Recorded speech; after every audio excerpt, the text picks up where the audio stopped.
క్రీస్తునందున ప్రియులారా, ప్రభువైన యేసుక్రీస్తునామమున వందనములు శుభములు. దేవుని చిత్తము జరిగించడానికి అడ్డు వచ్చే మతాచారాలను అడ్డుకునేది దేవుని అభిషేకం.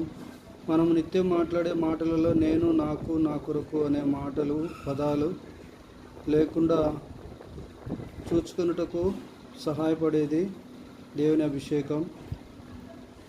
ఎందుకంటే నేను అనే పదం అత్యంత ప్రమాదకరమైనది, అభివృద్ధికి ఆటంకమైనది. దేవుడు యేసుక్రీస్తు నా ప్రభువు యొక్క కృప వలన అనే పదాలు ఎక్కువగా ఉపయోగించుటకు తోడ్పడున్నది దేవుని యొక్క అభిషేకం.